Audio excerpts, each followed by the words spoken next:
সকলকে আঁচনিৰ জৰিয়তে সন্মান জনাব বিচাৰিছে তাত কোনোবা এজন মানুহৰ নাম থাকি যাব সেই মানুহজনে সোশ্যাল মিডিয়াত লিখিব নেকি যে বুথ কমিটি জহৰ একেবাৰে কাটিব শুনিব নেকি এনেকুৱা কথা আপোনালোকে ইমানখিনি কৰিলে এটা ফেচবুক আপডেটত এটা কমেন্ট দুৰে লিখি দিব পাৰে আরে তাতকেতো বেশি সেন্টার আমি সুতরাইছি তাতকেতো আমি বেশি সেন্টার সুতরাইছি তো হয় এখন দেখতো আমার দেশ এখন আমার প্রত্যেকজন ব্যক্তির উন্নয়ন আমি বিচাৰো 9 বছৰৰ ভিতৰত তিনটা সমষ্টি মোৰ মনত পৰা এনেকুৱা কোনো গাঁও নাই যি গাঁৱৰ পৰা 2 কিলোমিটাৰ খোজকাঢ়ি পকা ৰাস্তাত উঠিব লাগে ম্যাক্সিমাম টু ম্যাক্সিমাম আধা কিলোমিটাৰ পকা ৰাস্তা পাবই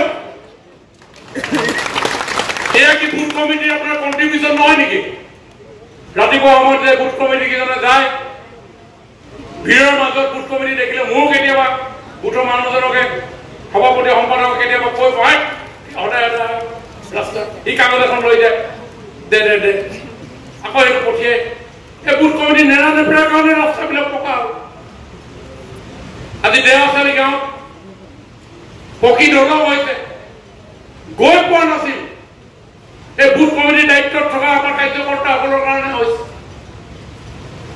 প্ৰত্যেক চাহ বাগিচাৰ লাইনত ইলেক্ট্ৰিচিটি নাছিল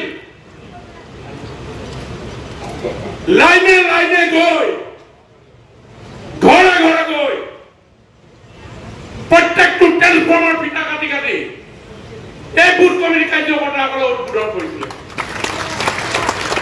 তাৰ কাৰণে আজি ল'ৰা ছোৱালী ভালকে কিতাপ পত্ৰ পঢ়িছে তাৰ কাৰণে পিতৃ মাতৃৰ সপোন বাস্তৱতাৰ ফালে আগুৱাই গৈছে সমাজখন ধুনীয়া হৈছে ফেচবুকত কমেণ্ট লিখা নহৰ কথা এই ট্ৰেইন অৰুণাচল নেশ্যনেল হাইৱে 7 বছৰলৈকে বন্ধ হৈ আছিল অবৰ্ণনীয় সমস্যাৰে এই অঞ্চলৰ জনসাধাৰণে যাতায়াত কৰিব লগা হৈছে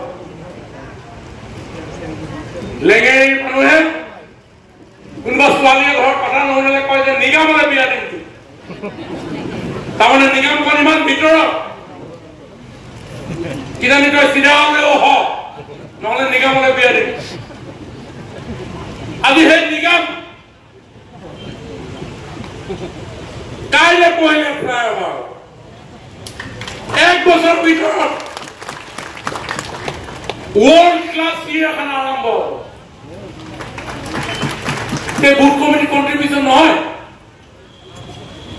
সমাজখনৰ প্ৰতি কি ভাল পোৱা নাই আমাৰ booth committee president secretary Facebook লিখিব নাজানে আমাৰ বুথ কমিটি প্ৰেসিডেন্ট সেক্ৰেটাৰি আপোনাৰ হোয়াটসঅ্যাপ লিখিব নাজানে আমাৰ বুথ কমিটি প্ৰেসিডেন্ট সেক্ৰেটাৰি গাঁৱত হোৱা কিবা সভা হলে সভাপতি সম্পাদক নাপাতে কিন্তু আমাৰ বুথ কমিটিয়ে এটা কথা জানে যে কাৰ ঘৰৰ ৰেশন কাৰ্ড পোৱা নাই আমাৰ বুথ প্ৰেসিডেন্ট সেক্ৰেটাৰিয়ে কাৰ ঘৰৰ মেট্ৰিক পাস কৰিছে সেই ল'ৰাটোক কিন্তু শুভেচ্ছা দিব জানে আমাৰ বুথ প্ৰেসিডেন্ট সেক্ৰেটাৰিয়ে মেট্ৰিক পাস কৰাৰ পিছত সম্বৰ্ধনাৰ কাৰণে হাহাকাৰ প্ৰত্যয়লে নিমন্ত্ৰণ জনাবৰ কাৰণে বুথ কমিটি সভাপতি সম্পাদক যায় আমাৰ বুথ কমিটিয়ে আৰম্ভ কৰিছে বয়োজ্যেষ্ঠ ব্যক্তিসকলক যোৱা এটা মাহৰ পৰা যে সমাজখনৰ নামে এটা সন্মান জনাও প্ৰত্যেক বুথৰ পৰা 10জনকৈ আমি সন্মান জনোৱাৰ পৰম্পৰা আৰম্ভ কৰিছো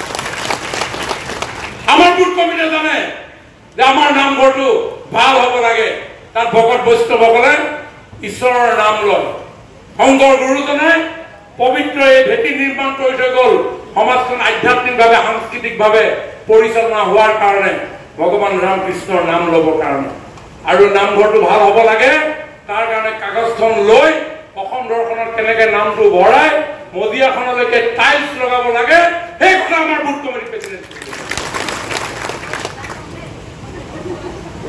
গতিকে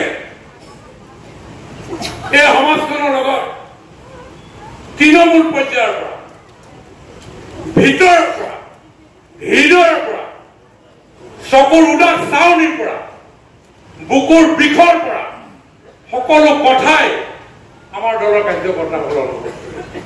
মই নাজানো আপোনালোকে ইমান কথা ভাবে নে নাভাবে, মই নাজানো এই উপলব্ধিবিলাক আপোনালোকে কৰে নে নকৰে, কিন্তু মোৰ বিশ্বাস কোনোবা বুথ কমিটিয়ে যদি সেই অনুভৱ নকৰিলেহেঁতেন মেট্ৰিক পাছ কৰাৰ পিছত আমাৰ চৰকাৰে যে বিনামূলীয়া এডমিশ্যন দিয়ে সেই আঁচনিখন অসমত প্ৰৱৰ্তনে নহ'লহেঁতেন। কাৰণ ৰিজাল্ট দিয়াৰ দিনাখন বুথ কমিটি প্ৰেচিডেণ্ট ছেক্ৰেটাৰী বা কোনোবা কাৰ্যকৰ্তা গৈ মেট্ৰিক পাছ কৰা ল'ৰাটোৰ ঘৰলৈ গৈছিলে। আনন্দত মাক দেউতাকে ভাত বনাই আছিলে, কুকুৰা পোৱালি মাৰি ল'ৰাটো আগফালে ফূৰ্তি কৰি আছিল। মাক দেউতাকে কাষতে বহি মুহাটোত পীড়াখনত আমাৰ বুথৰ কোনোবা কাৰ্যকৰ্তাই শুনি আছিল মাকে দেউতাকক কোৱা কথা যে কাইলৈ ল'ৰাটোক এডমিশ্যন দিব লাগিব, 7,000 কথা ক'ত পাওঁ। 7,000 কথা শুনি দেউতাক গুচি গৈছে। তেতিয়া মাকে ক'লে চিন্তা কৰিব নালাগে, মইতো বুজি পাইছোঁ আপোনাৰ হাতত পইচা নাই, কাইলৈ দমৰা হালকে বিক্ৰী কৰিম। আপোনালোকে বিয়া দিওঁতে বাকচত দি পঠোৱা এই ৰিচাৰ্ট আপোনাৰ এতিয়া সাজ নভঙাকৈ আছে সেইখনকে বিক্ৰী কৰিব। সেই বুথ কমিটিয়ে গৈ পিনি মণ্ডল সভাপতিক ক'লে, সেই মণ্ডল সভাপতিয়ে বিধায়কক ক'লে, বিধায়কে গৈ মুখ্যমন্ত্ৰীক ক'লে আৰু মুখ্যমন্ত্ৰীয়ে সিদ্ধান্ত ল'লে যে আপোনালোকে পাকঘৰত পতা কথা আমাৰ বুথ কমিটিয়ে শুনিলে আৰু আমি সিদ্ধান্ত ল'লো অসমত মেট্ৰিক পাছ কৰাটো বাদেই কোনো চৰকাৰী স্কুলত কলেজত পঢ়া ল'ৰা ছোৱালী এডমিশ্যন ফ্ৰী। এই অনুভৱ ৰাইজৰ মাজলৈ লৈ যাব লাগে। এই অনুভৱে জীয়াই থাকিবৰ কাৰণে প্ৰেৰণা দিয়ে। এই অনুভৱে সমাজৰ সন্মান সহকাৰে জীয়াই থকাৰ পৰিৱেশ নিৰ্মাণ কৰে। আৰু সেইকাৰণে এই যে যোৱা পঞ্চায়ত নিৰ্বাচনত আমি জিলা পৰিষদৰ ভোটকেইটা যেতিয়া পদুম ফুলত কিমান পালে হিচাপ কৰিলো আৰু বিৰোধী যেতিয়া হিচাপ কৰিলো তেতিয়া আমি দেখিলো যে তাৰ difference 55,000। It's not a job.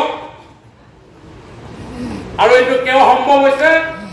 Definitely কঠোৰ পৰিশ্ৰম আছে, ডেফিনেটলি যথেষ্ট আমাৰ কাৰ্যকৰ্তাৰ পৰিশ্ৰম আছে, কিন্তু তাৰ ওপৰত আছে আমাৰ দলৰ নীতি, দলৰ আদৰ্শ, দলৰ চিন্তা, সবকা সাথ সবকা বিকাশ সবকা বিশ্বাস, দৰিদ্ৰ নাৰায়ণৰ সেৱা, সৰ্বব্যাপী সৰ্বস্পৰ্শী আৰু অন্তৰ্ভুক্ত।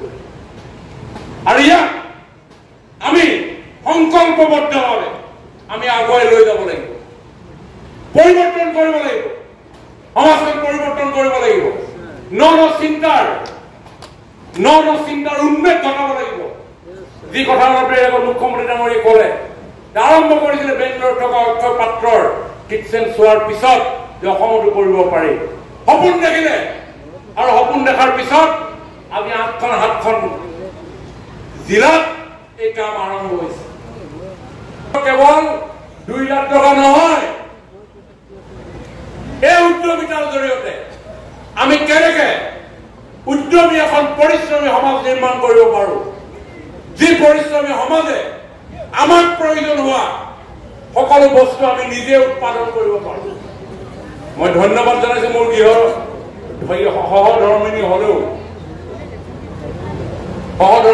মই ধন্যবাদ জনাইছো আজি আমাৰ নিৰ্বাচিত প্ৰতিনিধিসকলক, বুথ কমিটি সভাপতি সম্পাদকসকলক যিখন গামোচাৰে আমি সম্বৰ্ধনা জনাইছো, এখন বজাৰ বাকী দিয়ক।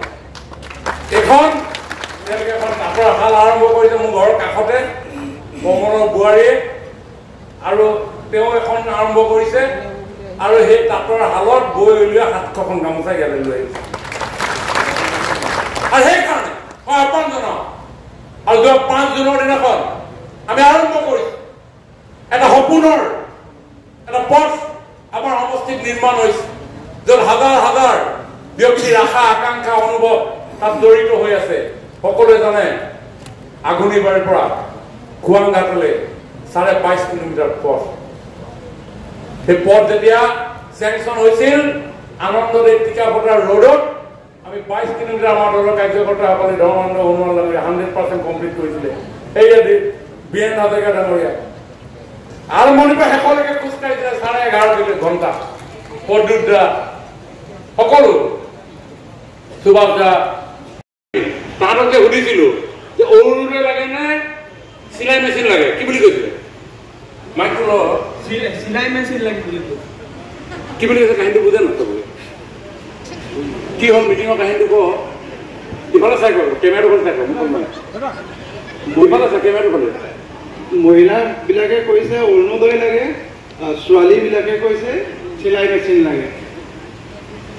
তাৰমানে দুটাই লাগে, হা দুটাই লাগে কৈছে। নহয় নহয়, মই সুধিলোঁ তহঁতক কোনটো দিলে হ'ব বুলি সুধিলোঁ। তেতিয়া আৰে তই পুলিচ কৈছ যে দুটাই লাগে বুলি কৈছে, নাই কোৱা দুটা লাগে বুলি কৈছে, চিলাই মেচিনটো লাগে।